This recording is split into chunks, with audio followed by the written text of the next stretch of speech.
Hey y'all, it's Michael again, or Goat Jesus, or whatever you want to call me. We just came off of that movie, Evangelion 3.0. And Shinji's about to come on something else. Oh, yeah, oh. And so we decided to kind of like ease the pain by watching probably one of the greatest movies ever created. Yeah. Like regardless, live action, animation, whatever, not hyperbole, literally one of the greatest.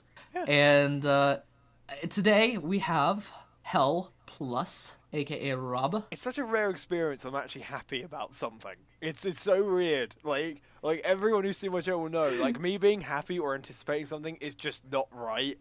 And like I am fucking. I love this fucking movie. I'm just curious, by the way, what number is this in terms of rewatches?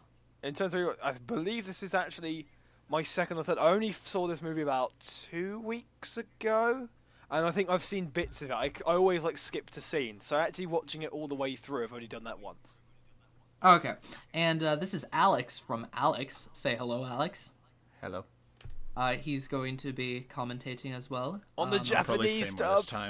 On the Japanese dub, because I haven't heard the English dub yet, and I am so hyped. Okay, so this is how it's gonna work, guys. We're gonna count down 3, 2, 1, and get your DVD or you guys at home can watch along. Yeah. Or your secret Netflix, or your thingy that starts with a T that is illegal. Whatever you want. Tits. Your stream. Get End of Ava up and just kind of like get ready to count down with us. We're going to be watching the Japanese version of the film.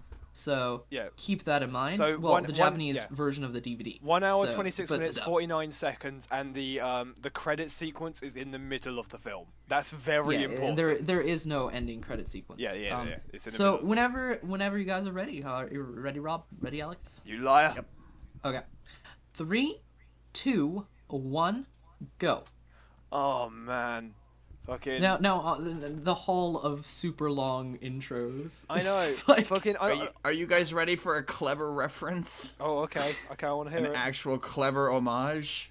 What? Okay. Oh, wait, no. Is it not for a while? No, it's like right at the beginning. TV Tokyo. Well, first off, there's the angel statue there. With the headless Sega. angel. The most...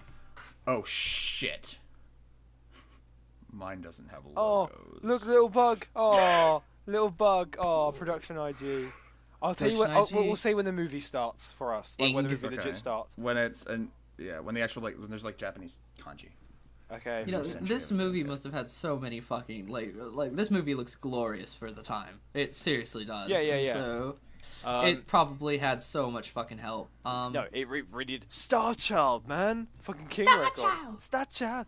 Okay. I'll be back in a minute. I have time to go make a sandwich while you guys are getting to the logo. No, we're getting there. We're getting there. We're currently on Battle Royale. Currently on the opening to Battle Royale. Fucking where is it? Gynax. Fucking spinning round logos. Jesus fucking Christ! I forgot how long. There's this was. so many logos at the beginning of this. Like film. I remember because I was watching this like pitch black, complete dark. Okay, okay, here we go. No, New film, catch Evangelion. you. And then white screen, and then movie started now. Okay. Everybody knows about this, but this scene is perfectly paralleled at the end of the movie. It's really great. Oh, I thought you were talking about the end of episode 24. No, it's not. But it's actually where we do pick up. That's true as well. Yes. It's also implied. Well, no, there's the headless angel statue there. Yeah, there's the headless angel statue. Hey, that reminds me of Shinji someone. has been implied to have attempted drowning himself, or he's really sweaty. We don't really know. And this sound effect that's coming up. That is Kaoru's head. Splashing into water. And it's shot for shot exactly the same as his head falling off. And the Foley for it is the same Foley sound effect used as when Kaoru's head jumped in the thing. And now it's time to get on to the reason why the meat of the man meat of the matter. That is. Okay. Okay. I forgot this scene opened the movie. Yeah. Oh yeah. It's the first thing. It sets the fucking tone for the entire film. It needs to be the first scene. So I love the filter here. The washed out white filter. It's amazing. Spike Spencer doing a terrible job in the English dub. Fucking. I got Megumi Ogata. Oh yeah, you've actually got the good voice acting. But I just want to talk about this because this is actually really important and placates into the themes of End of Evangelion. Because like the baby batter that comes on into Shinji's hand, it's supposed to be a direct parallel to episode 1 when Shinji had the blood in his hand from Rei. Yeah. But it also placates into the themes of sex and death. And sex and death are two of the most prevalent themes throughout the movie. They're the things that we constantly obsess over. They're the closest we can be to someone physically and the farthest we can be to someone. And so it's a very important kind of thematic decision to have the baby batter. There's more to it than just that, though. The scene is so important through the message as well, because it's supposed to bring Shinji to the lowest point in his entire life without making him irredeemable. On top of that, it's supposed to be a commentary about the fan base of Evangelion and the type of people, the otaku culture that would... No, we're going to say a few other things. Okay, so lock the door. I also have one other thing to point out. They have a camera on Asuka. We see that in an episode. They do have a camera on her at all times. So there are so people Shigeru is going right now, what the fuck? Shinji! God damn it, Shinji! It's like one of those little sitcoms. 25 air. Get in the fucking pants, Shinji. So... Also, they've upgraded, Nerve headquarters looks like so much better. Oh, it looks beautiful. It does look. It looks so nice. So we're gonna talk about a few things during this journey that we're about to go on. A descent, more like it. But yeah, great. I cannot wait. But so the thing about this movie is coffee at the end of the world. Oh man, this movie, in terms of how it's been reviewed by a lot of people, is pretty infamous. It's infamously despised, I think is a good word. Lots of unnecessary. So if we do ever mention actual reviews, we're usually mentioning them because they're particularly popular reviews or ones that come up a lot in conversation. So Bennett the Sage, you fucking cunt weasel. Infamous. I hope you're listening to that. Yeah, now because I think the thing is that there's very few reviews that seem to understand the movie at heart. And I think there's a lot of things there. So the whole idea of the fact that early bit was a commentary on the fan base. It's a commentary on the fan base, but the film's still not a fuck you.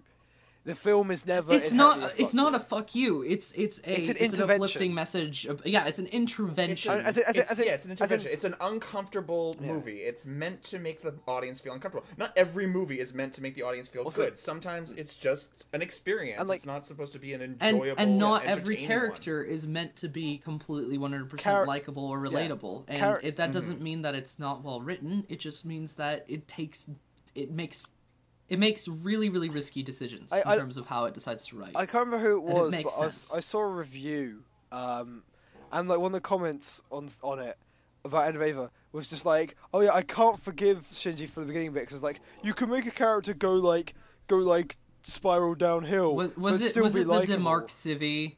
I can't remember. It was you can make a character go downhill but still be likable, and then I wish you and it was just no, because you're not necessarily supposed to be likable. You're supposed to be relatable. If you don't like the character but you still relate to them, it's sort of maybe supposed to say something about yourself. People really despise Shinji because I think that they see too much of themselves. Great Christmas glasses. I'm sorry. He's the shameful side. He's what we're all ashamed of, and at the same time, what we all are. It's at heart. Yeah, the crushed glasses, great foreshadowing. Okay. And the Zero and the dead battery, fucking good. It's Shinji. It's fucking the entire. I find it very interesting that there are some people who I've seen. Funny Easter egg over here. Masada's computer is Guy Next history, including talking about Gunbuster and Nadia and stuff. It's really crazy. Oh wait, is that what it's actually got on it then? Yeah, it's got Second Impact la-di-da, and then it's just Guy Next, Studio Guy Next, and Hideaki on Hideaki. Oh, it's in English. Yeah, it's in English. I actually stopped and read almost all of it at one point. I think I got. I don't know if they talk about Nadia. I love this idea where it's just it's just Studio Guy Next and OST. I'm sorry. And it just says and Nadia of the Blue Water deleted. I remember some person told me in the comment section on one of my videos that End of Evangelion feels like episodes, and that's a bad thing. And I'm just like, you're fucking stupid. It's they are episodes. I think they're even structured as episodes. So I want to say this right exactly now. So the thing about calling End of Evangelion, I actually have trouble when I call it an anime film, because End of Evangelion is not an anime film. It is, and it actually says this, the theatrical version of the last 2 episodes of Evangelion. It is Evangelion theatrical edition. Just that doesn't mean movie. That means 2 episodes to be shown in the cinema. Oh, this is also the most Fuyutsuki's ever done. Fuyutsuki's English voice acting. Also, is just you guys like, need to get used. Oh my god, he's just going like in the English dub.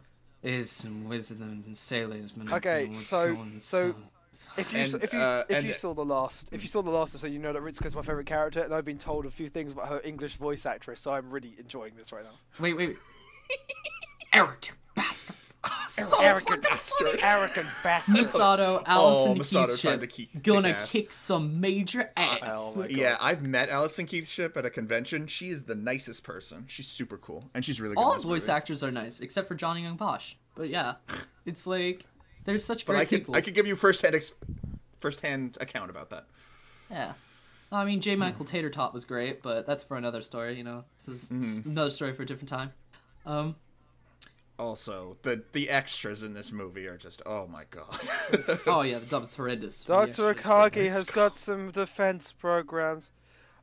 Maya's English voice actress is the worst. Am I the only person who's like still really happy that in the future we still have post-it notes? Like, I was like really fucking happy when I found out we still have post-it notes. Oh, never mind.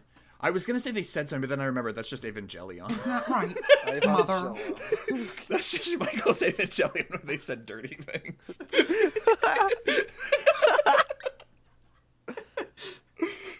Oh my god, did you really say it? We should make it Dr. Akagi's amazing. That's like the black dude that they got to replace the other guy who played Makoto in the original series, because they replaced a lot of the voice actors in the dub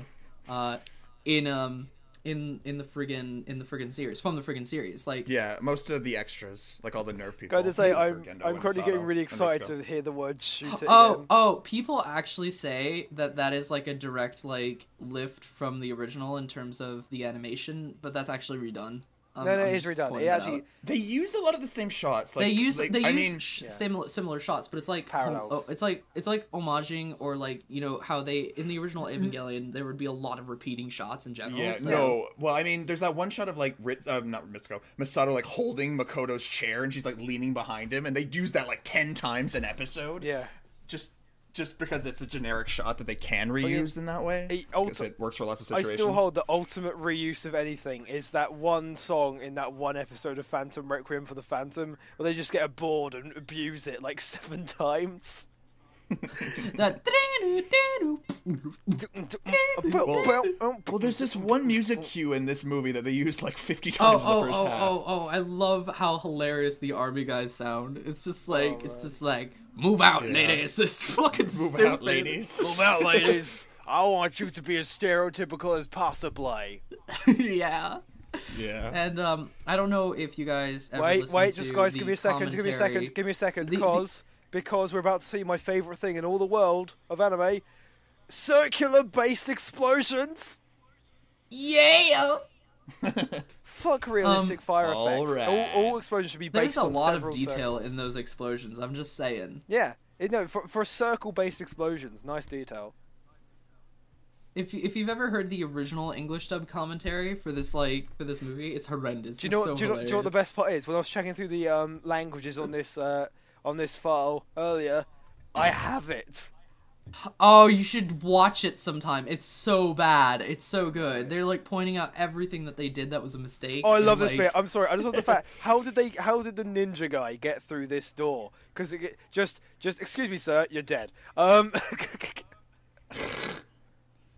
don't know how well-trained nerve personnel are. Oh, blood. No, it was made to be easily infiltrated on purpose, so that say like they actually come back and essentially wipe out all of the nerve crew. Yeah, because say they obviously designed the place, didn't they? Oh, yeah, here we go. It was funded by Sele, so it was designed by them, and it's all part of the plan. It's all part of the plan. The master plan. This is one of the first reuses of a track from the show. This theme that's playing right now. Yep. I also find it really interesting. Gendo's about to go off to get Rei, which is a perfect parallel to how Misato goes off to get Shinji. It's really interesting. And, it's funny how Rei is the daughter figure to Gendo and Shinji is the son figure to Misato. So it's funny how that kind of plays out like that. Hooray. So, fucking... Man. We're gonna put and also, for you guys who don't know, if you watch the preview for episode 24 in terms of what we'll see in episode 25... in the original series, if you watch the original one, it shows all this concept art from this movie, including Asuka at the bottom of the lake. Yeah, it's actually the storyboard for the original, what they were going to do with this movie. It was all planned. That's the thing, is that people have this misconception that it wasn't. Yeah, he just didn't have the budget. Also, there's the Sephirotic Tree of Life. Yeah. Well, it wasn't actually just the budget. It was actually that they went to the TV studios and they were told no. People, the studios didn't like it. Dear God, Shinji's depressed. I believe it was actually because one of the reasons was actually the masturbation scene. They actually were told no to that, and Anno refused to make the movie on the condition that he couldn't put it in because he said it was important. And I really hate people who say it's not important. It's incredibly It's not shock value. It really isn't. It kind of inadvertently served to be shock value, but it's not meant to be shock value. It's shocking, of course. It's shocking. Even if it is shock value. But, sure, there is some shock value in it, but it's more important than that. It wasn't just put in for shock value. That's what I'm saying. Yeah, it wasn't just put in to offend people. It's a multifaceted scene. I love how much these shows guys you a lot of what's going on in his mind. Just fuck you, cars. Also, nice hiding spot. You're dead. This invasion of NERV is so fucking violent and unnerving. It's brutal. I love it. There's nothing in the series that is this violent. No.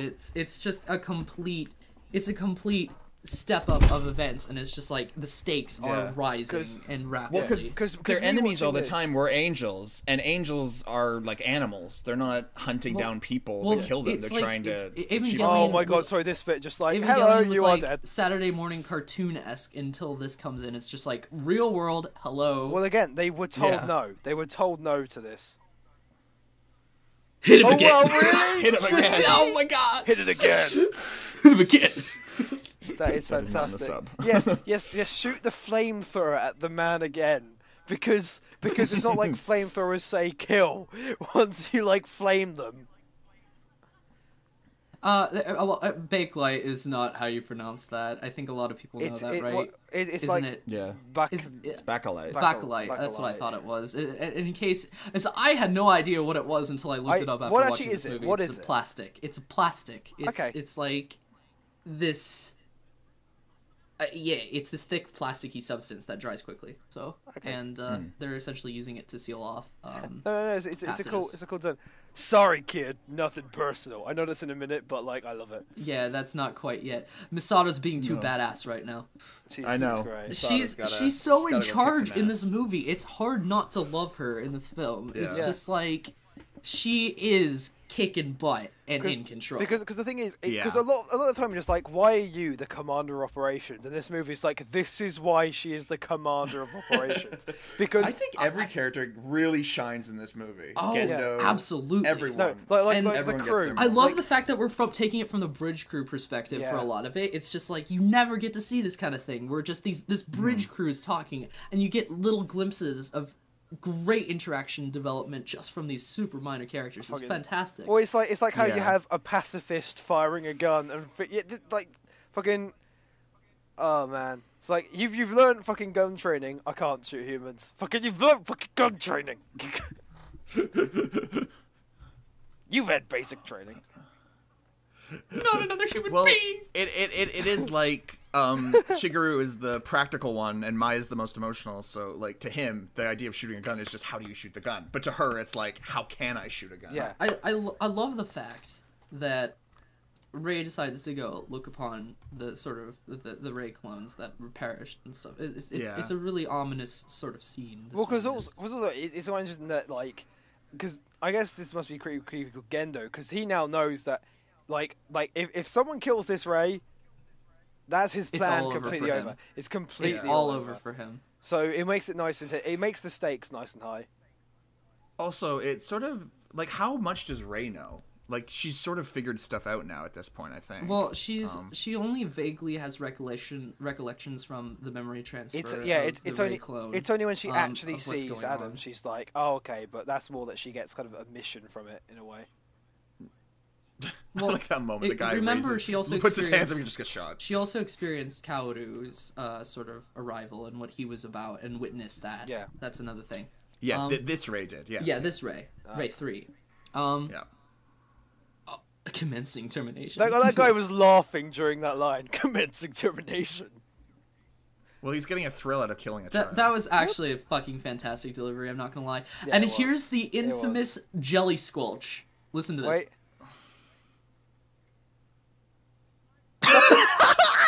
It's horrible. So that was only in the dub. That's only in the dub. Only in the dub. It's only in the dub. It's just a gunshot in the sub. Yeah, in the commentary they point out how they added it and how great it was, and I'm like, no, it's the worst. Amanda Winley. I could just say 667. 667. Neighbor of the Beast. Fucking neighbor of the beast. The neighbor of the beast. Well, no. It's 667 on that side. They are in .666. They are actually in parking space 666. Oh, that's actually something that I never thought about. Huh, that's interesting. Yeah. So they are literally in Satan's parking space. Yeah, they're in Satan's parking space. And obviously he's not quite happy about it, so he's blown up their entire... This is something that we were talking about earlier, but I want to point out again. If Shinji was a female and Asuka was a male, nobody would have any fucking problems with what the characters are doing here. Because everyone loves objectification. They would be sympathetic. They'd be like, oh, poor girl. Poor girl, she can't handle it. But it's because it's a boy. It's like, man up and do something. I like the fact that this entire fucking series points out how bullshit gender roles are. It's so true. Yeah. It shows much about it. It's funny. It's ironic that it was full of fan service that basically degraded women, and yet is like also super pro women and like strong female characters. It's got so many good female characters. It's got Rey, it's got Asuka, it's got Masato, it's got Ritsuko, it's got Yui, it's got baby units. Majority of strong female characters, like a majority of the characters are strong female. And all the men are like really weak and like Gendo is super slimy. Weak and slimy. Consider that, yeah. And except for anyone who thinks that what's the name of is it Maya the girl? Yeah, Maya's the girl. Yeah. Everyone thinks that Maya's weak. If we just think about it, she's actually... It's more that she cares. She's a pacifist. It's not... She actually holds strength in that fact. It's interesting. Yeah. Damn! Oh, that line! Damn! Oh, damn! Haven't they heard of modern racing? Dude, this is amazing. Oh my god, so many lines. Why can they possibly ever this badly? So this is fantastic. I love this. This is my first time. Imagery is the Ava graveyard. End of Evangelion has so much beautiful imagery. They really put Anno and his staff put so much effort into creating a beautiful looking film. No. They didn't create a beautiful looking film. They created a world. They really did. I think to say they made a nice looking film is like understatement to what they have actually achieved in this. They've really made a world. So many. We were talking about Kubrick in the last one, but there is so much iconic cinematography and so many iconic shots in this movie. And it feels way more original than 3.0 in terms of the way that 3.0 is homaging 2001, right? But this is like doing a lot. It takes inspiration, obviously, but it's doing its own thing for a lot of. Because the thing.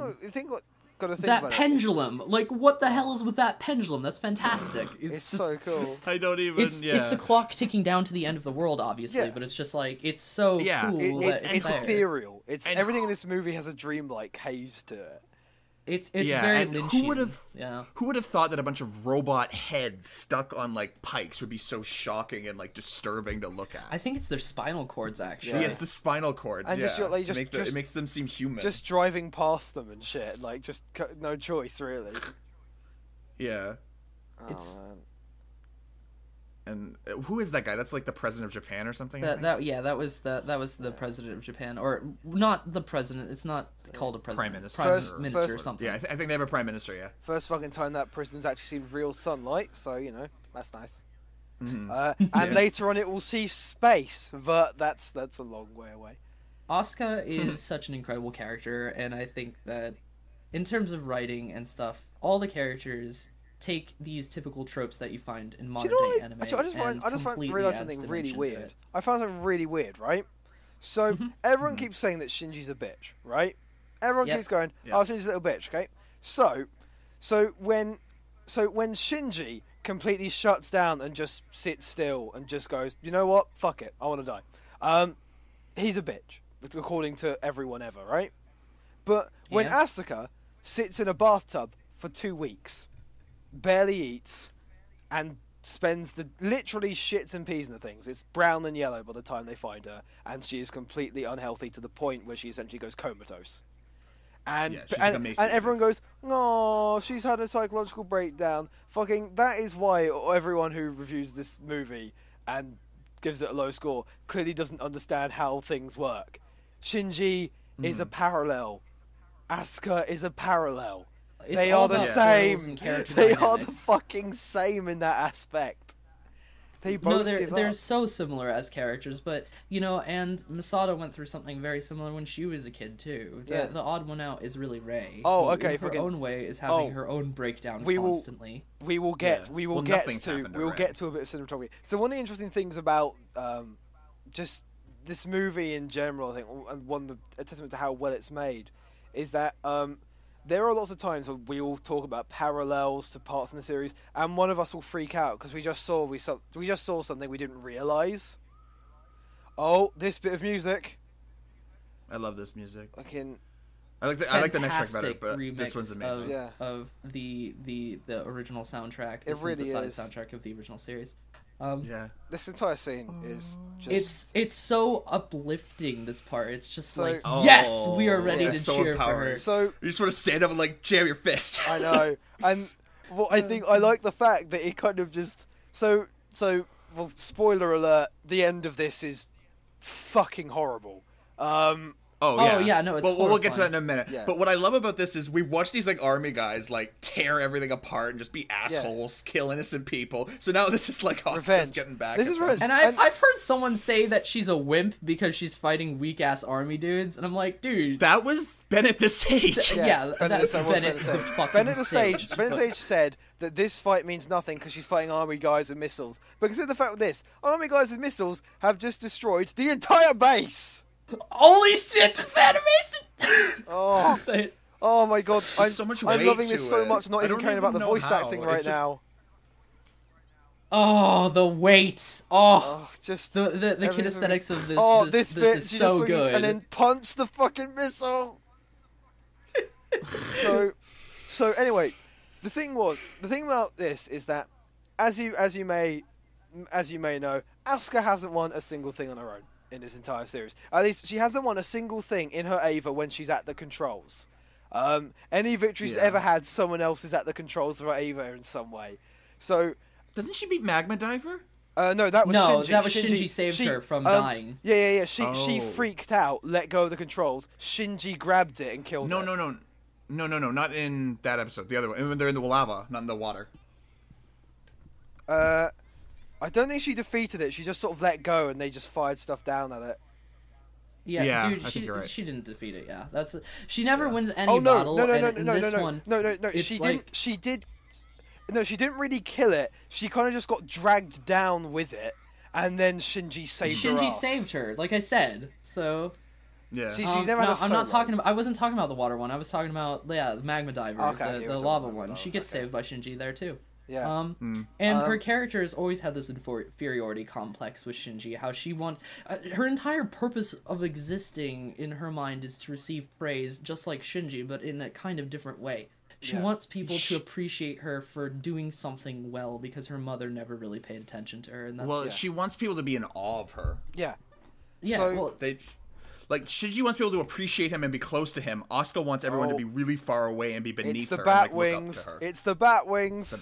It always really interests me how, these look like doves and yet are like vultures at the same time. It's fucking. It's a great contrast. They have the inverted wings because the bottom of them's black and the top of them's white. So from above they look like doves, but from underneath they look like vultures. And Kaoru clones are in there, so the dummy system. The Eva series has been foreshadowed throughout the entirety of this series. It's the S2 engine. So are these Kaoru clones in there? Kaoru clones. Yeah. Okay. I was wondering. That's the supposition because the entry plugs have Kaoru written on them. Okay. Kaoru. This seems like a bit. Nuts. It's not like it's the end of the world. Green phone booth. I love it. Like in the corner over there, there's like a little green phone booth, and it's just like, yeah, green phone booth. Okay. I also like that they have wings. They don't have jetpacks. They've got wings. Yeah, they got legit wings. And like they use these star things. Anyway, so oh man, this fucking movie is just so good.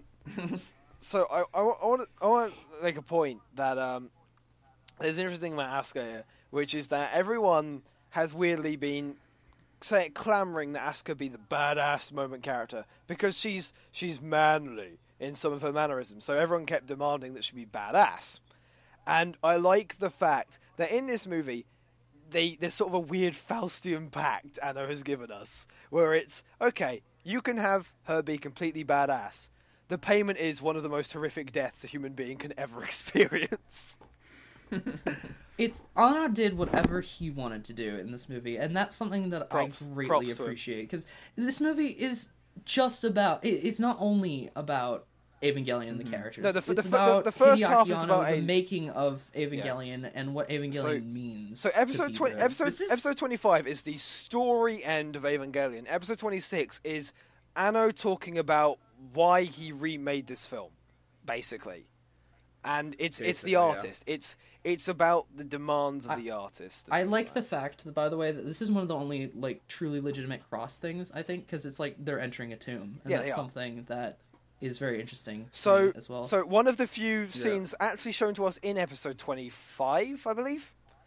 So in episode 25, if you look carefully at a couple of frame blinks, there are frame blinks, and one of them is the death of there's the death of Ritsuko and the death of Misato.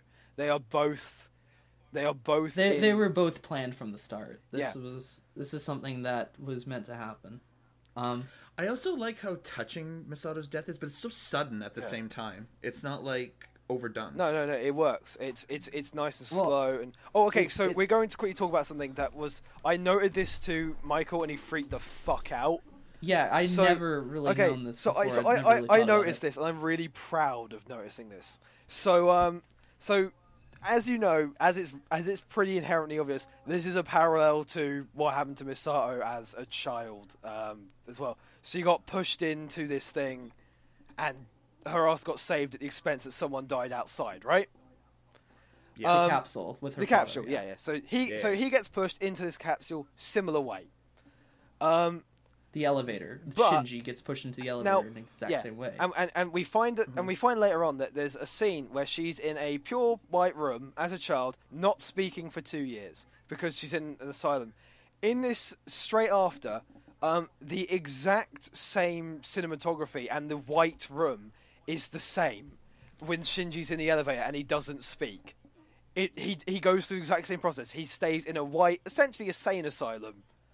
And the elevator is descending. That's another thing, is that it's going down. His emotional quality is everything in this movie means something pretty much. I actually suspected that the R17 here meant something for a little while. Maybe it's because you R17, you'll go for an adult kiss. That is a rating. You're right. No, actually, No, actually, that's true. Because because look, it's the only one in red. And what is she dressed in? Red. And what does she do a lot of the time in terms of her like fucking stuff? Sex. She becomes a symbol of. She weirdly becomes a symbol of sex as a kind of escape. Yeah. Also, I like the fact that R14, that's Shinji's age. Just saying. That is. Oh shit, yellow. Oh So my God. so yellow, purple. We're gonna figure this. We're looking code way out. too deep into this now. I Okay, feel we're like this looking- is a we're looking way bit. too I feel like this is a bit. I like the overboard. fact that the characters have really simple outfits, but they're iconic. Oh, yeah. also, Like the white shirt and black Misato's pants. speech is one of the most important things said in this movie about the message of the film. Yeah. Do things for yourself, but See, do it because you want to. people do it. seem to think And that all the that's- messages come from the long monologues, but it's actually the speeches which is where the biggest things happen. Well, this is one of the most like heartbreaking scenes, and Alison Keisha sells this so well in the dub. So- I don't know if you listened, but it's really good. And Yeah. No, she does. No, I'm listening. I'm listening right now, and she's doing a fantastic job. Much better than fucking Spike Spencer over here.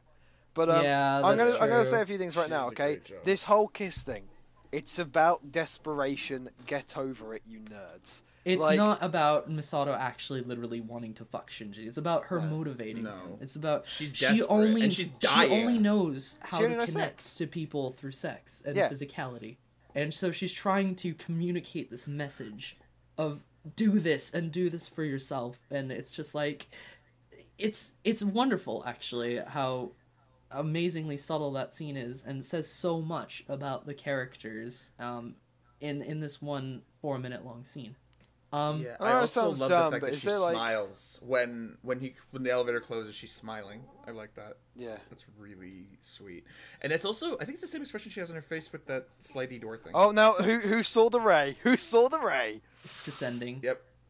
It's descending. So And they 26, removed the 25. sound effect for the descending in the English dub. I don't know why. Also, 26, 25, episode 25 and 26. Right now. Oh, what's this? Is this blood on the hands? Look at parallels. And now he's going. asylum. Yeah, Cheers. and that's the asylum. That's the the asylum claustrophobic pose. asylum shot. Oh man, It's- this bit of music. Now the interesting is, so this bit of music is home to two of my favorite badass both moments and deaths of all time, right? Because fucking, it's the moment of Asuka being badass and then dying. It's the same moment of if you've seen Ritsuko Battle dying. Royale, where in Battle Royale, like the main female kind of antagonist gets shot to fucking Also, pieces to this. kinesthetics up the fucking wazoo. Oh my So Absolutely. good. This Just this is one so of the great. best action scenes I have ever seen. I'm shocked that is this like mocap to sort of like did they animate over fucking like some fighters because the actual I like don't movement, think it was rotoscoped at all. I think this was legitimately just like conjured from their head, which Then is fucking great. just- so It is. oh just that sort of weight to it and stuff and just, you don't get this from the Rebuild movies, where it's like they're literally she's fucking yeah, destroying like look how the she earth hefted and, that and, spear. and like she the, like the she didn't movement just pick it is up. so She slow. like hefted it. It's like goddamn Batman. It's just like heavy fucking punches up all over. oh the and place. fucking just like the rocks kind of staying in the air for a bit as they fly just oh Yeah. Look, and the look way at that the sword, recoil with like, the sword. reverberating. That was Yeah, so recoil. hyper realistic. Hey, It's have you not- uncanny have- how the movements are so human. have you guys listening Yeah. noticed how much of like a fucking gush fest this is yet? Get used I to know it. it's like the ultimate I don't fanboy care. gasm. No, I don't yeah. care. Because, okay, so I'm going to say this right now, right? This movie's that good. It deserves it. And I actually think I that love it. the fact they got such a backlash, and still does, and the fact that the rebuilds are loved is fucking stupid of all of society, and it makes me lose my hope in mankind. It really does. And Ritsuko, Oh, beautiful character, completely retconned. The scene. Or Oh, okay, no, completely still got a bit of nerfed time. in Still got a bit of time. Rebuild. Yeah, she's completely nerfed in Rebuild. Not even there. Yeah. No, yeah, fucking, Unfortunate, because she's like one. I'm she's sorry, a I'm watching really, End of Eva, I really don't know what excellent that is. character. Ritsuko's fantastic. Sorry, the reason I was freaking out is because I thought a certain line was coming. No. I no, wouldn't it's have. not Dude, Oh, I wow, love they that have a fucking whole scene. spike shot. Her face. Yeah. She's almost like enjoying this No, brutality. she is. She's completely enjoying because this is her moment of being badass. It's Yeah. actually it reminds This is me. what she wanted to have when in the Ariel Yeah. episode. It reminds me actually of in The World's End. I won't spoil anything. But there's a character who like never throws a punch, and then the one time he throws a punch in the entire show out of anger, he gets killed Line is straight coming away. up, by the way. Coming up. Yep. This scene is so beautiful. This is a great scene. Why? Casper betrayed me. Casper betrayed me. Wait, here it is. Mother, how could you choose your lover over me?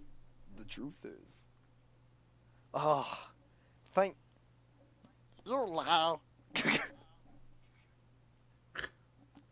You're loud. It's like they said in the original English dub commentary. There was nothing that needed to be said there. You understand. You know deep down what she was saying. Yeah. Well, he lied too. He lied. You don't need to know. Fucking he. No. I'm not. It wouldn't be funny if actually he was actually moving his mouth and genuinely not saying anything. It was like Ritsuko Akagi. Blah blah blah blah blah. You liar. I like how even in her moment of triumph, Asuka's still, the most pleasure that Asuka has is that she's doing something that Shinji couldn't. Yeah. That's what she's happy about. Well, the characters, despite them almost fixing some of their problems, still have their problems. That's one thing about the ending of the film that's absolutely clear, is that, yes, there's hope to change, but it's not just this bait and 180 switch. Also, it's also everyone fucking going from some sort of hand-based shot at a enemy core to a timer. Isn't that familiar to a certain moment in the series? It is. It is. Now this is where hell begins. Yes. And that's the reason why her having an eye patch is supposed to be significant in the fucking thing, because it's bullshit. Thank you, Rebuilds. Yeah. It's just Rebuilds is a reference to that, but it's kind of bullshit. So this is where it gets weird. And her eye is bleeding. Okay. It's hard to see because it's black blood, but it is bleeding. No, okay, so here's where things get a bit weird. Now, part of it is the show is again, she is in liquid, so the fact that the blood will go down like that. So we do know that this is what she feels. We just want to say that how she dies inside the mech is different to how she actually dies, because this is what she feels. So she feels that her eye is bleeding. She feels that, but it needs to be stated that that's not actually. So her arm doesn't actually get cut in half. It's what she feels. Do you really think? Do you think that it's not it's a non-objective portrayal? I do believe it's non-objective, and the reason I say that is because the show. Well, it is to underline the pain that she's going through. No, I know. The show adamantly states throughout the entire series, anytime someone bleeds in one of those things, you see the water effects. This is the only time that they've acknowledged in the entire series that there aren't water effects in that thing, so it makes me think it's a dream sequence. Because also, the other thing is that the blood would be denser than the LCL, so it would sink like that. But they feel the pain. Vultures attack. Yeah, we know that they feel the pain. I personally think it's just a representation more of the pain, because if their arms get ripped off consistently through the series, and yet fucking no one's arms get ripped off, so it's weird they have this Matrix. But here's the thing. She didn't get stabbed with just anything. She got stabbed with the Lance of Longinus. That is true. I don't know. That turns off AT fields. That breaks through AT fields. That is true. And now for a moment, which I don't think I'll ever forget. Beautiful shot. One of the most amazing shots. It had God rays. Thank you, Ufotable. Who aren't in this. Who didn't exist back then. What a good time for anime. When I first saw this, I jumped up in shock when her I had to look away from the screen for a second, actually. I found it... And fucking... Now, okay, so if you're in the dub, it's Shinji is good as the bad things. If you listen to the Japanese sub, it is a woman screaming her fucking heart out. We're talking Nakamura level of scream. It's insane, yeah. The amount of effort that was put into the Japanese voice acting is incredible. Well done, Japanese voice actors. But speaking of effort, Tristan McAvery, so kick-ass as Gendo. Yeah, great. Really credit where credit is due. Credit where credit is due. Gendo and Ritsuko in this movie, well done. Not Ritsuko. Not Ritsuko. Misato. No. You mean Misato. No. I mean Ritsuko. I will always mean Ritsuko. You liar. You liar. The devil himself. It's a more distinctive voice than some things. Hey guys, it's Homura. Also, one of the most iconic scenes from the movie. I like the dust storm. Wait. This bit. Oh no, not the English dub scream. It's gonna be horrendous, yeah. Let's hear it. I got Megumi Ogata. Oh god, that's a terrible scream. is awful. Oh it's man, fucking what's the name of the Japanese voice actor again? Megumi Ogata. Fucking props to that guy. So okay, so we're gonna quickly talk about. We're gonna quickly talk about girl. Yeah, okay. That girl. Oh really? Yeah. Fucking astonishing. It's a pretty manly girl, but it's a girl. Okay. Okay, we're going to quickly talk about why the credit sequence is in the middle, because I think people underestimate how fucking important it is that this needs to be in the middle, which is that the ending needs to hit as hard as physically possible. Oh, absolutely. It's also that the first part is the ending. The second part is the rebirth. Yes. You could look at it that that is true. way. That's true. That the two important sex and death imagery is also reflected by the title "Death and Rebirth," which is a Shinto concept of reincarnation, death and rebirth. That sort of thing. Of course, and DNA, it also perfectly reflects Shinji's rebirth as a person, how he kind of like emerges from Third Impact as like a changed person. So it's fantastic. The movie's full of subtleties and like parallels and things like that. Yeah. So also I do think that like I will hold that the classic I was rendered. I had to think 15 minutes of silence after I saw this movie. Good effect, right? Fucking classic thing. But it's much more powerful when you have that 15 minutes of silence and the movie doesn't give you any music to listen to in the background. Just silent. It just cuts. Nothing. Just ends. It just ends. And I actually nearly jumped because it was just like my player just went end. I was like, fuck, really? Like just stop. No, it just complete silence. And it was quite because Michael knows how I saw this. I watched the last I marathoned while I was ill, which actually great time to watch it because just it. Fucking, if you're in a moment, if you're in some sort of depressive state at all, show's fantastic for it. Actually, what's really funny? I keep hearing in almost every review, do not watch it when you're depressed. But this is something that took me out of depression. This is a show. This movie is uplifting. It is not depressing, and that is something that people do not understand. They look at all these horrific imagery, but don't realize that the characters have emerged at the end of this film for the better. They've completely changed for the better and learn and start to change. No, they haven't completely changed, and that's the uplifting part. Is that this movie is about determination of the self, and and the determination to change, and that is the biggest uplifter ever, in my opinion. Michael says that you can. Michael can attest to when I marathoned the show, how depressed and ill I was. Like you can attest to fucking how completely miserable. So. I was because I'd been ill for about practically coughing. I've been ill for about a week, so bad, consistently coughing, and I hadn't slept for 2 to 3 days. So I marathoned this in a day because this show actually originally I could never get into it, and then when I was depressed, I got really fucking into it. And watching and then fucking met with Michael just before I watched End of Eva, and it was like 2 a.m. and completely silent. So when that silence at the end, it was complete pitch silence, and it took me 10 minutes just to get the guts to call Michael. So freaked out by the whole thing, just Christ, just completely. Yeah, I remember you came in and you were just like, Michael, remember how I said that Evangelion was okay, and that it would have to take this movie to make me think that it was something extraordinary. I was surpassed it. Fucking surpassed it completely. I was so pleased. Actually, Michael spent weeks panicking that I wouldn't like this. And I'm always worried that people will hate this movie because of just how much negative feedback it's received, and I don't want people to dislike this movie. I feel like there's a part of myself in this movie, and I think people instinctively don't like postmodernism because it's a bit weird that a lot of anime fans we want to go for something different, but not artsy. It's just what? you guys came to anime because you wanted something different from the mainstream stuff, but then you're just going into a second mainstream. Evangelion is not an action series.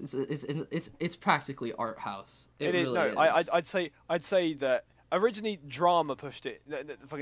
I wish to express my heartfelt gratitude to the cast staff, friends, and the 5 women who helped me bring this picture to its completion. Thank you very much, Hideaki Anno. See, fucking, and now for Hideaki Anno's long rant about genius things. My favorite half of the film, the one that I prefer. Fucking, that's gonna fucking stay with me for another week. You need a hand. I like to, now was it now my insomnia flared up recently quite badly, as you know, and I like to think that it's some of the imagery in this movie that caused it. I was actually literally in deep introspection for 3 weeks after thinking about this movie, after watching this movie.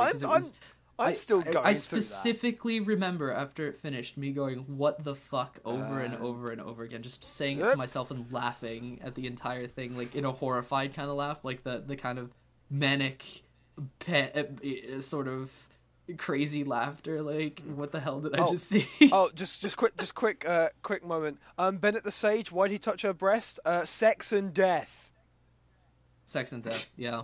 Just gotta get through that. Oh god, fucking now I have to hear the scream. Movies again. can have themes, and by the way, crosses. And they can be inappropriate and disturbing sometimes. The crosses. Okay, one thing about the religious symbolism that I need to point out, because it's aesthetic. It's going to kill me if I don't mention it. Is the religious symbolism is used for a lot of aesthetics in the show. There are some legitimate religious parallels. Kaoru being a Christ-like figure is an obvious one. Well, and of course, the name of the show, name of the show, New Genesis, Angel Story.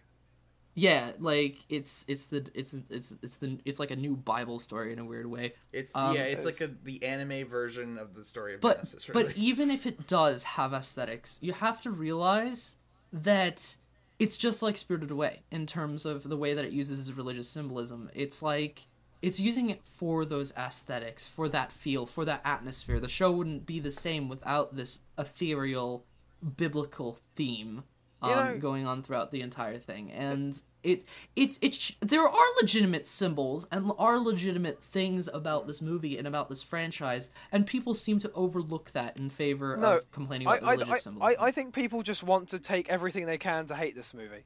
I think that's what it is. I just think the show in general. I think people go out of their way to hate it.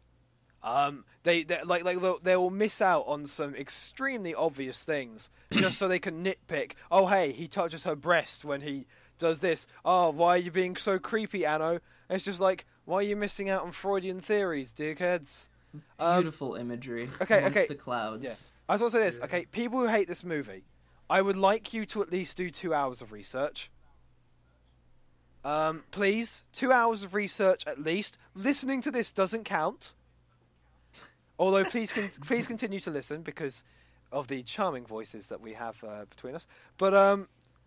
But seriously, it's Rob? Like fucking just understand shit, please. Oh god, fucking please, you guys stop speaking. Oh, sweet Jesus! How much? So much emotion. Oh, sweet Jesus! It's that thing that will kill us all. It's like someone just standing in the World Trade Center. Also, notice in 2001 the cat sticker going, on Maya's computer. The cat sticker on Maya's computer. Yeah. You know, Rizko's the cat lady. She also has a cat pillow. It's kind of funny. The way Fuchs can react to that is like a guy seeing a plane in the World Trade Center, like standing in the World Trade Center, looking at the plane coming towards him, and just goes, "The flight pattern must be very low today."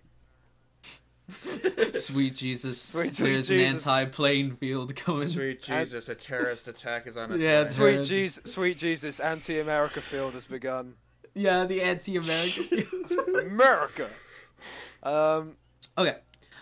Some brief Evangelion lore I'm just going to explain here real quick. Lore before the jokes. It's time for Michael's Lore Hour. It's the Lore Hour brought to you by Go Jesus. No, do it quickly before we have to start singing. Okay. The Black Moon and the White Moon are sort of the originators of all life on the planet. They were sent by an ancient alien form to spread life throughout the galaxy.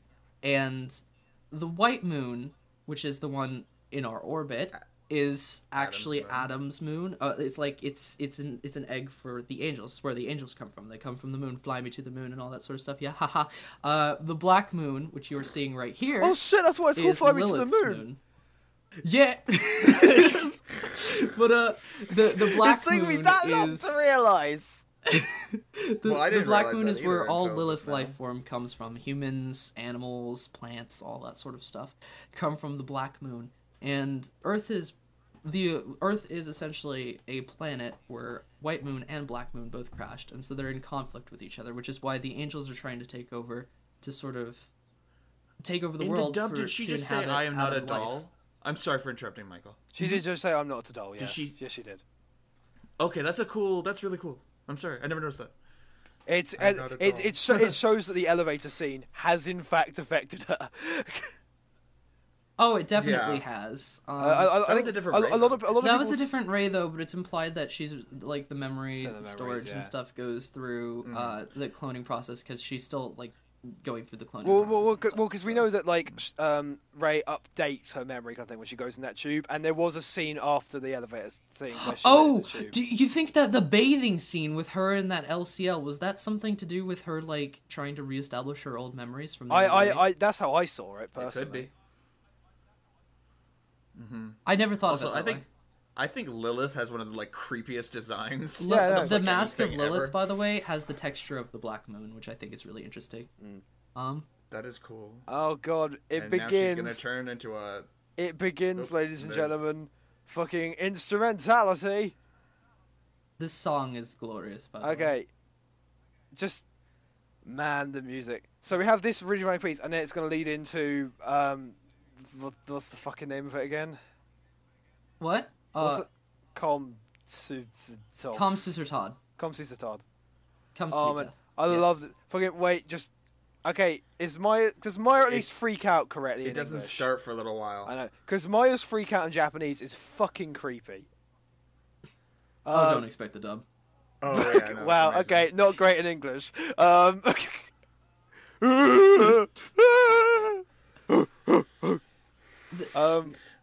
Also, I was gonna. Misato's cross. Yeah. Fucking. Oh, by the way, everyone wondering about the whole cross, whether that's supposed to be a religious symbol just then? No, it's supposed to be a symbol of Misato. Yeah, just because it's also supposed to symbolize sacrifice and death and all that as well. So it's that's true. Sacrifice is a big thing. The cross is Misato sacrificed herself almost, and like I know Misato's dad definitely sacrificed himself. So it's funny that the cross, a symbol of sacrifice, is in fact in a weird way a symbol of sacrifice. In a more literal sense. Man, the amount of detail on those fucking wrinkles just then. Those close-ups. This is horrific. This part of the movie is terrifying. Oh yeah, no. This is legitimately a fucking horror movie right now. Like, it's like Holy Mountain surreal. The like, music kind of stuff. David Lynch. Seventh Seal levels of going on right now. Like fucking, just man. It's also with all of the like music and stuff. It's just got such a weird ethereal quality to it. It is genuinely quite terrifying. Oh, it's an otherworldly. Oh my god! Like Fuyutsuki's voice actor, please care. Spike Spencer, please care. Seriously. Anyone? Oh, dude, can anyone care? I love Shinji's face in that. It's completely the correct face for this situation. Oh fucking. It's disturbed in just the right way. Well, because fucking that smile is like the creepiest shit. Because that is the I have fucking lost it face. Like, and the thing is, he's still talking. Oh my god. You can't take it, fucking Spike Spencer Shinji. I'm sure the Japanese Shinji could take it, but please don't take the role anymore. Please don't. No. This is actually him. This is actually him looking at job prospects after this movie.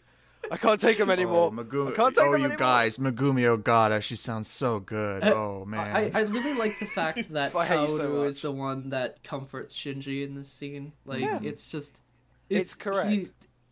He is this loving like figure, and obviously was very important to that Shinji. fucking tear. It's almost heartbreaking. Well, because people forget this is Shinji accepting death. Like people don't realize what this means. It's him accepting. This is also very phallic. No, it is. It is sexual. It is phallic. But it's giant space orgy. Is what this part of the movie is. It's sex and death is one and the same. The closest and the farthest we can be to one another. Just fucking emotion, please. Fuck off. Oh, this is such a good scene. Stop ruining it. Oh my god. Shut the fuck up. or is it a demon in disguise? I'm gonna do the rest of this podcast in his voice. So. Okay. No, please don't. That's all me. No. Oh, I like how the eyes on there show. It's like you're fucking Fuyutsuki zombies. It's just like you've been bitten by the Fuyutsuki, and now the infection is going around. And then of course turn into Yui and things of breastfeeding. There's a lot of and... sexual subliminal messages in this part of the movie. Things of breastfeeding and all that sort of thing. An interesting parallel. I can't remember who I saw say this, but actually an interesting parallel. It was actually an argument against Bennett the Sage. It was arguing why Gendo touching the breast first was significant. And interestingly enough, he actually made a point, which was that it almost shows a weird connection to his son, because when we see Shinji in this situation, it talks about breastfeeding, and we sort of see him sort of touch that as almost like a weird connection. Hold on, Rob. This just talking about the imagery here. Let's talk about this scene before you go into that, because this scene is a fan-fucking-tastic scene. The symmetry is like the mounds, the breasts upon the hill, and the cameras watching Shinji. Everything is fake. The dolls, the sun is the face. The dolls that represent Rei and Asuka, and of course Misato is the mother of both of them, and she's taking them away. He's left alone here inside the womb, which is the sandbox. And this is him looking off the edge, because there's an edge, and he's essentially trapped here in the surreal world. This stage, this set, this movie set, that's like essentially filming him, which is ironic. It's pretty meta. It's pretty like okay. So here's what you understand. So every single thing you're going to hear from now on about what we say, there's two things. It's going to be about Shinji's character, and it's also going to be about the meta. That has to be said. Now I'm going to say this now. In a second is the first time I cried during this movie. Also, he mentioned the cello earlier, which is a significant symbol of the series about Shinji never learning to stop. The swing is the pendulum. Oh shit! Yeah. So and also we do see the swing later. Is the swing the countdown to the end of the world in a weird way as well? Well. Okay. And then the pendulum stops, so it's like. Well, this is the end of the world. Well, it's also sunset and all that sort of thing. The sunset. It is the end. It is the end. And of course, Shinji destroying the pyramid, which is like he's building up his life and then destroying his own life, and then he's building up his life again in an attempt to. Fucking! It basically says what the movie is. No, fucking. Okay, so this is. I completely fell apart during this scene. First time. I actually didn't even know why. I'm not joking. I was just completely distraught. I had no fucking clue why originally, and it was very weird. Damn this fucking film. It's a very emotionally charged movie. Now the swing set, of course, we will see the swing set later. It makes a lovely cameo later on in the movie. It does. A very lovely cameo. Oh man, this Shinji introspection.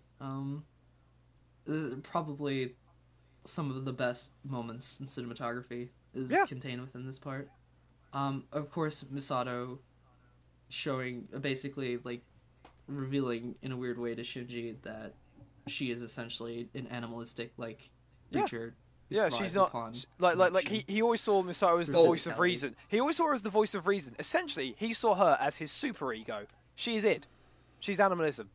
She's id. Yeah. She's not super ego at all. The other thing is that these movies, they tie into the Episode 25 and 26. Episode 25 and 26. In certain ways, like the scene where Misato was talking about, like, I don't want Shinji to see this. Don't show him this. This is what's. This is her perspective of it. So it's almost like the 2 TV episodes are like the other character's perspective of what Shinji is seeing right now, and the movie is Shinji's perspective. He's traveling. Basically, Third Impact is the collection of humanity from all of time and space, and so he's seeing the dead Misato's desires in her life being reflected. I think. Well, we will talk to it when we get to the ending line. But what has to be understood right now is this is a world right now. Every single person in the universe understands each other and now reserves right to judgment. Out of understanding. You notice, by the way, that every character in this part is dead. Currently. Yeah, so all the characters are dead. And a beautiful parallel. What was this episode? Was it 15 or 16? I can't remember. Or was it 16? What, the kissing scene? My favorite scene in the series is the kissing scene. And then they just fucking kind of inconsequential. Wait, is it the one where they're... No, it's not the one where they're dancing together. No. It's the one... it's not Dance Like You Want to Win. It's the one where she kisses because she's bored. Yeah. I'm just trying to remember what the context is of that, like... It's because Kaji's not there. She's freaking out about Kaji, and she doesn't know what to do because Kaji's been, like, gone for, like, 3 days. And they're completely alone, and it's completely silent, and she's annoyed that he's doing nothing with it. It's probably true that Asuka was, like... conscious during the masturbation that Shinji did. It's very possible. It's very possible. It's very possible and kind of creepy to think about it. Either way, it's either that she was conscious and just couldn't do anything, or that, of course, she found out because of this instrumentality. Because of his mind, Fucking... Everyone's an open book in this world. And obviously, this is the perfect ideal world, because some people don't understand why that is. Because it's a world where we are all one, and yet we are never alone, and yet we are alone at the same time. And it's the ultimate contradiction. It's the natural state of this neutral. Higher everything power. In the world has become neutral, essentially. It's become neutral, exactly. Like, everybody's secrets are revealed. Everyone is open, but but nobody cares. Nobody cares. Yeah. It's this weird. Oh, the scene's awesome. The scene's fantastic. Arguably one of the best in the movie as well. I'm going to say this right now. Arguably probably one of the best dual character scenes of all time in anything. Just these two in this moment here. Because it is interesting. It reminds me it's just the way it's just kind of like seriously, you don't like love me because of fucking like some connection. You love me because you need the feeling to be loved. That's all. It's Shinji. She's basically saying, you don't actually love me. You just want to use me for your own self-satisfaction to fill those holes in your heart. And Shinji can't accept that as being true, but it is true. It is true. That's why Kaoru is almost like a negative kind of thing for Shinji, because he was the filler of those holes, and it was really weird how he kind of waltzed along as the perfect person to do that, but it was almost like a parasitic relationship. Shinji showing anger, fucking, it's just fucking weird. It's so this next bit is completely fucking disturbing to me. I adore it because it's the perfect moment. It's the perfect scene for it. Just fucking. Oh, here we go. Okay, so now. All right, guys. 3, 2. Come on. 1. No. For a while. Okay, no, not. We can't sing along. Our viewers will get angry. We can't. Horrible singing. Our two viewers will get very pissed off with us. These are the drawings, by the way, that Asuka did when she was a kid. Showing like all sorts of awful imagery. Hey, it's all of the episodes you love. Yes, so. these are all the episodes. It's going through all of that, and it's just like it's the reflection of everything that's happened throughout the series. Fucking, I don't know whether they've like added like some anti-aliasing or something to the actual like character models, but like the character models look so crisp in there. On that. Oh, they absolutely do. They do. They look beautifully crisp. I think. Can we please have Blu-ray of Neon Genesis in this movie, please? Please, fucking a Blu-ray of End of would be beautiful. I would love to see this movie in high definition. It's not going to happen unless 4.0 is the thing with it. We'll get to that later. We did say. But this scene's too good to miss out. I want to point out another thing. Shinji is like a real person in terms of how he handles his situation, because it's how Jessue Otaku said that you keep digging down and you can never get back up. Well, it's like a goddamn elevator. You know, there's only one place to go, which is up. When you're at the bottom, and and also remember the fact that he was depressed at first at the start of the series, but you know he got better, more comfortable with the situation. It got worse again. Here we go.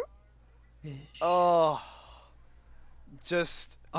my this is God. Okay. I will go out and saying that this is the most visually striking and beautiful thing I've ever seen in just pretty much film. As in, the only thing that's ever rivaled this, and any art house filmmaker will know what I mean when I say this. This is rival to Samsara in level of just pure beauty. If you haven't, I do highly recommend seeing Samsara. Try and find a nice HD version of it. It needs to be seen on a big screen, but it is a rather stunning, interesting experience. But art house film lovers, Samsara, go look for it. They're talking about the Gate of Guff. The Chamber of Guff, yeah. Chamber of Guff, yeah. They just keep tumbling down. Oh, come on. But, come on. I've been seeing this last 2 weeks. The most beautiful, scene is it's everybody is dying, but seeing the person that they love the most before they die, and it's just apart from that one loner guy who just sees loads of women instead. Oh, just lots of rays, yeah. Hey, Fuyutsuki, I'm glad that you care about this moment. Oh, wait, English voice actor. Did you see Yui at the end, Akari? Oh, my God. Oh, fucking... Hey, it's my favourite character. Ritsuko, let's blow up together. I love you in Orange Goo. Oh, man. Fucking totally butchered by Maya's voice actor. You know, if someone was holding a knife, I guess you could call them an Ojo. In English, she said Ritsuko. In Japanese, she said senpai. Senpai. She said senpai. Oh, that. I also think it's really interesting that Kyo, we find out, is like a cyborg kind of character, which is like, you know, he's not exactly human. Yeah, who the fuck is that guy? Who actually is that guy? Can we talk about Gendo for a moment? Gendo. We have to. Sure. Penance time. Gendo is, as a lot of people who are fans of Evangelion will know, is essentially he's just like Shinji. He's just grown up. And it's English dub guy right now. Props. This is great performance from you, mate. Oh no, he's fantastic. This is fantastic. Yeah, it's really good. Yeah. Aaron Cron, Kaoru, best Kaoru. Aaron Cron, this best Kaoru amazing. English dub. Amanda Wynn Lee's really good as Yui in this bit too. Everyone's good in this scene. This is scene just all like the decent voice actresses minus Ritsuko. No, fucking not Ritsuko. Misato. Ritsuko should be in every scene. So, quick thing. It never states whether his soul is now one with Yui or whether he just took penance and decided to die as sort of punishment to himself. Either way works. Yeah, I choose to believe that he's being punished. Just hoist by his own petard. I like that idea, but I can accept that. I'm still so jealous of Rocco Bodie for owning a fucking original cell of this exact scene here. Fucking, he got given it live on a podcast, and it was like I was like fucking, and now like 2 years later, I'm jelly. It's the screams of euphoria as the world collapses in ecstasy. So yeah, this is. I like the fact that the context is this is the end of everything. This is how the world fucking and humanity and everything goes to complete tits up, dies, basically becomes the monster from I have no mouth and I can't scream but happier. And yeah, it's beautiful and it's Shinji's by the way, guys, wish too. Yep. This movie is set in 2014. No way! Oh no! Wait, no. It's like May though, isn't it? Or like June or something. Yeah, It's always the summer. It's always the summer in the world of Evangelion. Okay, looks like... Okay, well, if anyone can find an exact date... By the way, Shinji boobs coming up in a second. There's this shot where it shows Rei, and then Shinji's face is superimposed upon Rei, and it's kind of funny. Yeah. So... Shinji boobs! There it is! Shinji boobs! And then... And the Hall of Evil Ex-Girlfriends. Now, my favourite scene is about to happen. No! It is the best scene in the movie. This is what's coming up is the best scene. So we should talk about Hideaki Anno in that part because I would be really okay. Because this is where the rant of the artist happens, and I think this is actually the reason. This next scene is the reason why Eva Rebuild as an idea is already pretty offensive, unless 4.0 becomes what we want it to be, which we'll discuss after our Anno rant. There's a lot of really interesting subliminal messages in there, and like I'm noticing things that I haven't seen before. There's actually some constant stream of imagery, girls walking forward, and girls walking backward. It's a lot of really strange imagery. Of course, there's some product placement in there, sort of, not really. It's kind of commenting on the products of Evangelion as a franchise. Some shots of the dolls. This sort of like dolls that you undress sold by two otakus and stuff. It's everyone fucking fusing together. And the swing again. It's swinging again. It's moving. Oh man, fucking. And of course, a lot of sexual imagery right now. And there we go. Here we begin the best part of the film. Fuck you, Bennett the Sage. He didn't even bother talking about this. No. He started like doing it, and then did this like joke 10-minute version that he did that he thought was a better version about why he reviews anime, and then doesn't even talk about the rest of the movie. It's like super bullshit. I absolutely like. The music is so perfect with what's going on here, and this is all the imagery that inspired Evangelion, that inspired the production of it, that helped give the direction of Tokyo 3 in the world of Evangelion form. I miss phone booths and trains. So it's phone booths and trains and lights and the electrical poles and the there's our swing. The swing. It's almost like in a weird way saying, Evangelion, it's a fictional world, but it's grounded in reality. It's grounded in reality, and there are people behind it who made this, and there are people. You exist, and the problems that exist within the world of Evangelion are the types of problems that we have. Evangelion is essentially. So this is why it really pisses me off that people think this is a fuck you to its own audience. This is basically, you mustn't run away. So, by the way, so anyone doesn't know, this is footage of the fucking premiere of the movie. And this was edited during the first showing. They filmed this 10 minutes before, and then as the film was starting, they were filming this. I don't know if it was actually put in instead later on. I checked there's the wiki. the live action deleted scene, if you remember. So no. There's live action deleted scene, but no. That's Asuka's voice actress, Rei's voice actress, and or is it Misato's voice actress and Shinji's voice actress? It's Misato's. None of them look like Megumi. So. Or I definitely know that the middle one is Asuka's voice. No, actress. it's not. It's Shinji's voice actress. It's Rei Misato. It's not. It's Rei Misato and. It's Rei Misato and Asuka. Yeah. It's not Shinji's because he isn't. Well, he isn't in the live action scene, the deleted scene where it's the drama scene. Yeah. You have to realize, everybody, why this movie was made in the first place, because Hideaki Anno did not get positive reception for the series ending. Horrific. And fans demanded he rewrote it, essentially, and he didn't want to rewrite. Well, he this is essentially a rant about why you're running away from the fact that, like, you can't rewrite your own fictions. You can't do that. You can't have escapism like that. This movie is very anti-escapism. Escapism is fine, But when you're absorbed by it to the point where your life starts to suffer, like it does in Japanese culture with the hikikomori lifestyle, the otaku culture. Oh, by the way, Squiddy, those things you just saw, they were hate emails and death threats Hideaki Anno received after the airing of episode 26. This is his way of saying it's just fiction. We did a fandom of this scene and it was awesome. Yeah, I know. But it's fiction. But you know, the problems that you face are real. And go out in the world, face your problems, make your own decisions, make them because you want to make them, and try to better yourself. And that's why this movie is uplifting. And that's the story of Hideaki Anno and what he went through. Yeah. How he was in depression.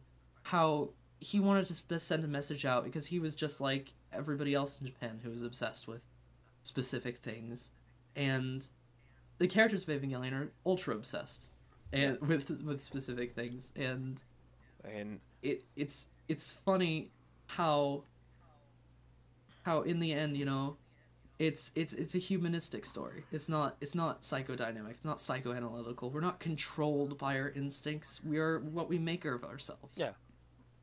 And and Shinji is one of my favorite. He is my favorite character in anything because he is a character that decided to stand up. Yeah, he's actually decided for the human race that it's our right to live, and not to live as individuals, to have problems and to do all this shit, but that we don't need help. No matter what he went through, I mean, like, he saw all this stuff, he saw other people's minds, and he introspected and decided this isn't good, and it's not a random 180. It's something that the entire franchise was building up to. It's something, this is the moment that we needed to see. He doesn't need to have his father's acceptance. He needs to accept himself, and forgive himself, and move on, and that's the beautiful thing about Evangelion. And I think that's the important thing. And remember, as this scene goes on, he gets further and further away from these two, and he sort of realizes that he needs to be himself. He's always trying to be close to people. He's always trying to be close to people. That's not how it works. People will be close to you if you can accept yourself first. You have to, you know, like he was ranting on with Asuka earlier. Love is a thing that is as much earned through mutual respect of two people, and that you can't just use it to fill the holes in your heart, so you use it as a way to connect. It's also really interesting to me that in that last shot, we didn't see Rei in that. No. And that's because she's here to be a guiding figure for Shinji. Yeah. Like, she fulfilled her desires by essentially helping Shinji. She became herself by helping him. And, you know, of course, that's what this movie's about, you know, and the kids that appear on the shore, the kids have a happy ending. It's left up to interpretation whether or not the adults can find their way back, but, you know, all three of the children, they managed to pull through in the end, and that's... Yeah. And, of course, a lovely symbol of single-cell organisms. It's a great little symbol, though. It works. Also, you could look at Kaworu and Rei as idealized man and idealized woman. And Shinji in that scene represented the entirety of humanity. Essentially. Yeah. It's looking back on Adam and Eve. It's looking back at Adam and Eve and realizing, well, we've come quite far, haven't we? It sort of is, actually. Yeah. Because, I mean, and if you look this at it, entire speech is basically telling you what this movie means. I like, yeah. Okay. So this movie, a lot of people always go, "Oh, everything's a metaphor." No, this movie has moments where it fucking spells it out to you guys, and you still don't even listen. It's just like, Jesus Christ, what does it take? People want to hate this movie, and it's sad to me because there's so much that you can take from this movie. There's so much that. I mean, this was something that I needed when I was a kid, when I was 14. And it was there for me, and it really helped. Because I had depression when I was 15, and I told Michael the moment we finished this movie, the first line was, "I wish I had this movie because it would have saved me about 2 years of time." It really did. It's a stunning movie. I think if you anyone who's been through something like depression and something like that, I wouldn't be surprised if like you are the crowd that all fucking love this movie and that everyone else just doesn't understand. Because it's not a case of it's not a case of too deep for you. It's a case of, are you willing to try to understand? Also, please understand. Are you willing to accept that what it's saying could be true? I think a lot of people are uncomfortable with what the movie is saying. It's sort of like people feel like it's in your face about the fact that, you know, you mustn't run away. You must accept yourself and all this sort of stuff. And like as people who have depression, fucking, we can tell you right now that Shinji is not a bitch. He is the perfect representation of what it's like. No, he's absolutely not a bitch. He's spot on. He's completely spot on. The reason is because Hideaki Anno suffered from it. He knew.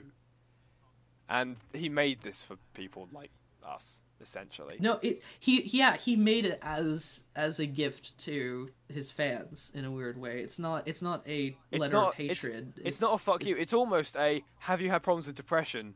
We're going to teach you. It's not how to get out of it, but what you need to know to help you.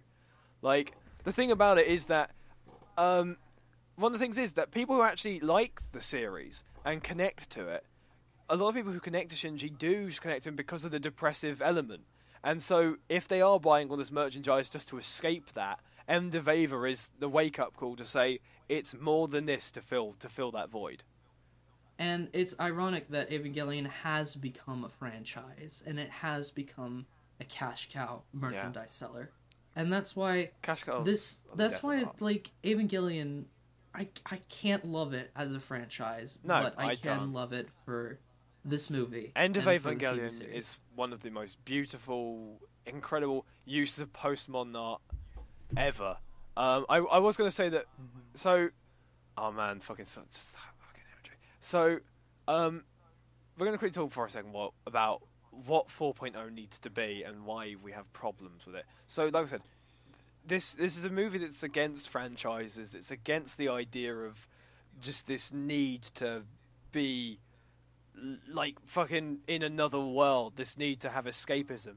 It's a franchise which is about enjoying everything else, and trying to enjoy your own life, and it's sort of a weird go outside for once in a while tale, as it were. But what needs to be stated, I think, needs to be said is quite important here, is that Eva 4.0, what it needs to do to work is it needs to point out every single problem in 1, 2, and 3, and not finish the plot, but instead say why the existence of these is a huge detriment to the understanding, and why people liking these films is the opposite of what the reaction should be. And I personally rewatch this film whenever I feel like I need some sort of picker-up or something to slap me back into reality. So this isn't a depressing movie. This is an extremely positive movie. Please remember, the movie is, you can live your own life if you want. You don't have to. That's the funny thing about it, is that people can see the negative in the film and get what they want out of it, or people can get the positive out of the film and get what they want out of it. It depends. And the ending is perfect in that regard of how you perceive what the fate of humanity will be. If you don't like this movie, please watch it twice. I have heard people who have said their second time watching it was so much easier to understand because they had a lot of the shock and things like that out the way, and it gave them more time to think. Yeah, case in point. That's what happened with me when I watched it. So, also, okay, so why does Shinji strangle Asuka? It's a continuation. Please understand, even though he doesn't come out of this strangling Asuka, he is still in the same mind state. This is a continuation of the scene of they never finished that conversation together. This is the continuation of, I need to feel something right now. And of course, she touches him.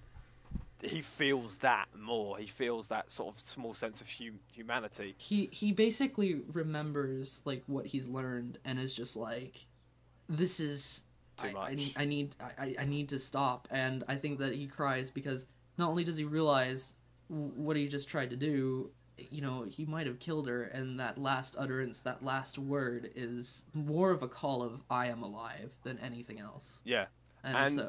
And also, those who are wondering why the last word is disgusting, what's she talking about? She's actually talking about the fact that Shinji masturbated on her. That is actually that's the entire point, because that she kept coming back to that in the previous conversation, and that's the point. The last thing is it's a recall to the first shot, the first scene. The reason the first scene is him masturbating on her and hitting his lowest low is because she has to accept it. That's the reason it happens. It's her acceptance of that. Admittedly, her acceptance in a very Asuka-like way, but it is an acceptance, and it is an understanding. It's not punching him in the face over it. It's a non-violent thing for her, which is... I don't think she ever hits him. No, I don't... She destroys a lot of stuff around him. Never really hits him. No, I mean in the show, I don't think she ever hits him. I guess it's much more. She does in 2.0. She does in 2.0, and she tries to in 3.0. Yeah. At the end, and it's just and then it sends shivers up my spine. Yeah, and that's the end. The movie. That's the end. That's literally the end of Evangelion. Because what we're watching, the new series is 9 Geonosis Evangelion.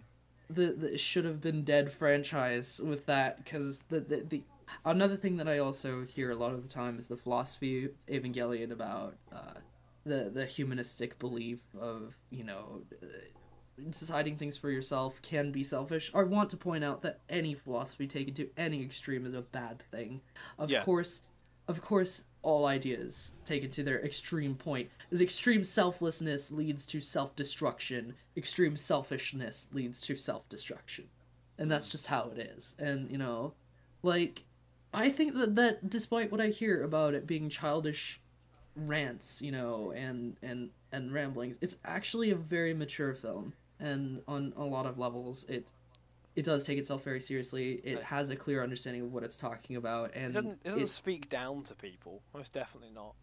Oh no, definitely not. It definitely expects it's people a little to preachy, understand. but it doesn't speak down. So I wouldn't even call it preachy. It's not shouting the stuff at you. it's just kind of the only time it ever spells it out. I know the only time it ever spells anything out is almost just, hey, for those who didn't fucking understand episodes 25 and 26, here's the message. You're still gonna hate on this movie.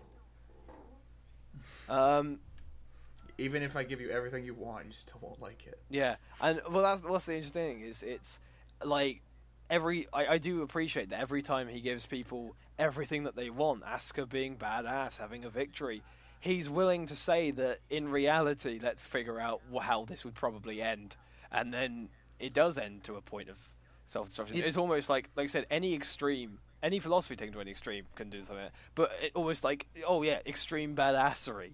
Yeah, let's show an extreme bit of badassery. Okay, let's show what that goes. That's just I do think that it is. I think it's a wonderful film. It's beautifully shot. It has some fantastic music. The music's used very well. Some of the greatest editing I've ever seen. The editing is fantastic. The imagery is fantastic. The animation's fantastic. It's one of the only films that I actually give a 10 out of 10 to. It's the only one that I have currently on my Hummingbird, and I think that it does deserve that. It's pretty great. What's the other future candidates? What are the future candidates on that? Oh, what, on a 10 out of 10? Yeah, is it Gits? What, Gits? Perhaps. Yeah, we'll see about that. It's on the verge. But fucking, it is. I think the thing is that people have a dislike for the postmodern. I think people seem to think that artsiness and postmodernism is always inherently a bad thing. Maybe it's the fact that I can go into an arts university, but I refuse to believe that statement. I think you can do a lot with postmodernism, and I think it's all about how you use what you have and how you use your art style and how you use your methodology. And I think the thing about this movie is it understands, maybe not, it's not about understanding its audience, it's about understanding the reality. I think people expect the thing to be talking straight to the audience, going, hey, mech fans, I want you to take note of this subversion here. But no, it's hey, human, I want you to take note of this depression here. It's a human film. And it's not an optimistic film. It's not a pessimistic film. It's a realistic film. And yeah, it's a realistic film, but it leaves you with an optimistic idea. Oh, absolutely. Yeah, the message is incredibly. It's incredibly uplifting. Yeah. It's optimistic. But it's not, like I said, it's not about. It's about characters trying to change themselves. Not obviously, what's said. There's nothing that needs to be said after End of Evangelion. It's like everything. You're left with the hope for change and the hope for the return of humanity, and that's all you really need to know. All you really need to have is just it's basically saying, I've given you the tools, now fix yourself in a weird way. It's like the story continues in your life, as a person after watching the film. And remember the story of Evangelion is the story of Shinji Ikari. The first shot is of Shinji and all that sort of thing. And it's important to know that the fact that it's the story of Shinji Ikari is the reason why the movie ends where it does. That's the exact moment Shinji finishes his character arc. The exact moment that Shinji realizes that there's redemption there, that there's the ability to live, the ability to be happy. We don't need to know if he's happy. We don't need to. It's the fact that he now knows there's the chance. And the fact that he now knows how he can obtain it, the movie just stops because there's no reason to go on anymore. The story of Shinji Ikari has ended. There's no point. And that's why Rebuild is unnecessary, because it's trying to add on. Well, Shinji's pretty much a different character in Rebuild. Oh, and also the only way that 4.0 will be good is if it adds on to something that End of Evangelion, the original franchise, didn't do, because the execution of the Rebuild films is not any better than the original series. It really isn't. So I think End of Evangelion, fantastic film. We'll see where the rebuilds are heading. And I just wanted to say, it was really nice watching the film again with you guys. Oh man! Thanks for joining. That dub. That dub. that was incredibly entertaining. That dub. Fucking. Please, I said watch it twice, but please watch it twice subbed. Then you can enjoy your dub time. Well, yeah, so this is Goat Jesus signing off. Have a wonderful evening, and may you think about postmodern bullshit all night. Postmodern bullshit. It's like the best thing ever. It's the best kind of bullshit. God's in his heaven, all's right with the world. Have a good night.